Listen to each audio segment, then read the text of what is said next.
Morning, Gospel Life Church, June 1st, already in the month of June, enjoying the weather, getting ready for whatever this week entails as we continue on. I hope as we find you halfway through the week, things are going well for you. I pray that you are enjoying and growing in your love for the Lord and the beauty of the Lord Jesus Christ.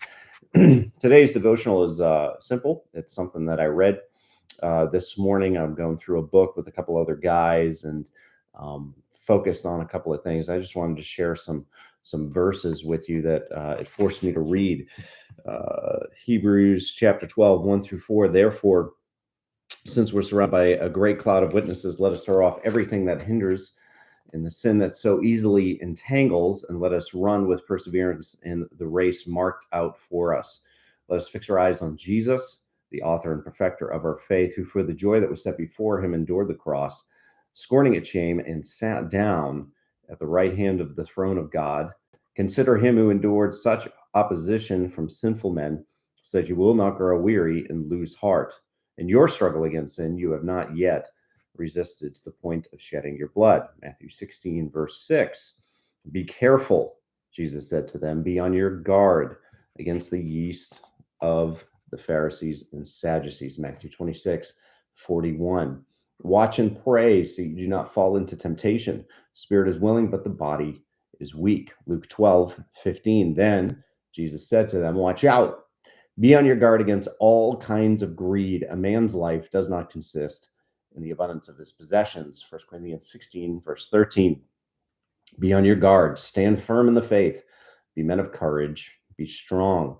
2 Peter 3:17. Therefore, dear friends, since you already know this, be on your guard, so you may not be carried away by the error of lawless men and fall from your secure position.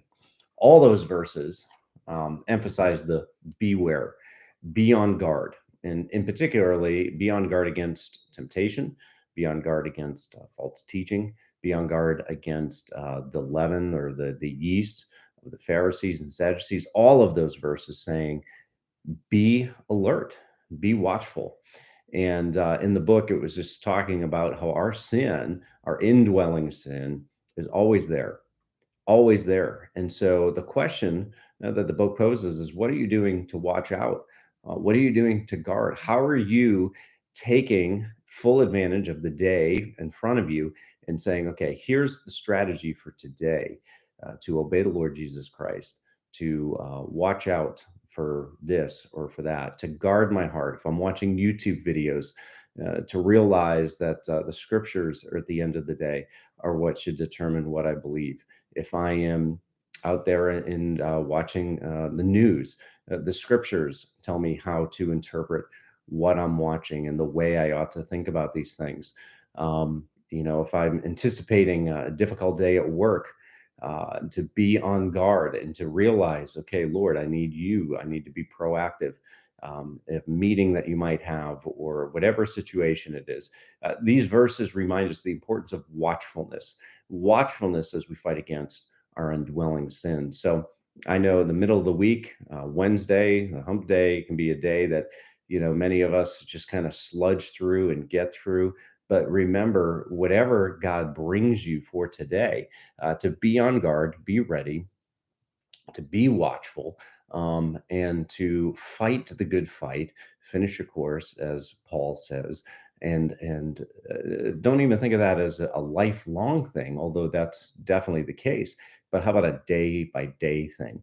To fight today and to strive to honor and glorify the Lord, and please Him.